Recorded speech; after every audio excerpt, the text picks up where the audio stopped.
Middle east లో Iran America మధ్య దాడులు అత్యంత ప్రమాదకర స్థాయికి చేరాయి. ఇరు దేశాల మధ్య ఉద్రిక్తతలు యుద్ధ వాతావరణాన్ని తలపిస్తున్నాయి. అధ్యక్షుడు ట్రంప్ ఆదేశాల ప్రకారం అమెరికా దళాలు వరుసగా మూడో రాత్రి కూడా దాడులకు దిగాయి. వైమానిక క్షిపణి దాడులు చేసినట్లు అమెరికా సెంట్రల్ కమాండ్ స్పష్టం చేసింది.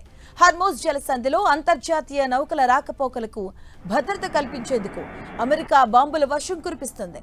ఇరాన్ దళాలకు చెందిన వ్యూహాత్మక స్థావరాలు, రాడార్ కేంద్రాలు, క్షిపణి ప్రయోగ వేదికలను లక్ష్యంగా చేసుకుని ఈ దాడులు కొనసాగుతున్నాయి. అంతర్జాతీయంగా అత్యంత కీలకమైన హార్మోజ్ జలసంధి గుండా ప్రయాణించే వాణిజ్య నౌకలపై ఇరాన్ శక్తులు భవిష్యత్తులో ఎలాంటి దాడులకు పాల్పడకుండా నిరోధించడం, వారి రక్షణ వ్యవస్థను నిర్వీర్యం చేయడమే ఈ ఆపరేషన్ యొక్క ప్రధాన లక్ష్యం.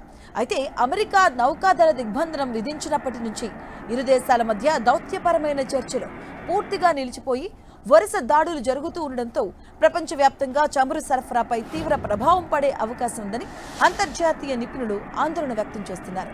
ఇక ఇదే సమయంలో ఇరాన్కు చెందిన అత్యంత సున్నితమైన అణుస్థావరంపై దాడి చేయడానికి తాము సిద్ధమవుతున్నట్లు ప్రెసిడెంట్ ట్రంప్ సంచలన సంకేతాలిచ్చారు.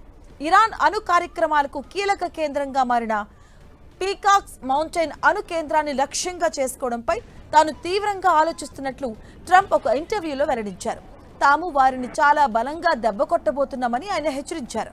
ఇరాన్ గనుక లొంగిపోకపోతే ఒక్క రాత్రిలోనే ఆ దేశ పౌర మౌలిక సదుపాయాలను, విద్యుత్ కేంద్రాలను, వంతెనలను అమెరికా సైన్యం పూర్తిగా బూడిద చేయగలదంటూ వార్నింగ్ ఇచ్చారు.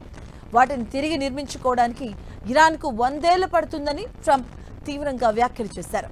గత నెలలో ఇరు దేశాల మధ్య కుదిరిన తాత్కాలిక అవగాహన ఒప్పందాన్ని ఇరాన్ గౌరవించలేదని, హార్మోజ్ జలసంధిలో వాణిజ్య నౌకలపై ఇరాన్ దాడులు చేయడమే ఈ తాజా ఉద్రిక్తతలకు కారణమని అమెరికా పేర్కొంది.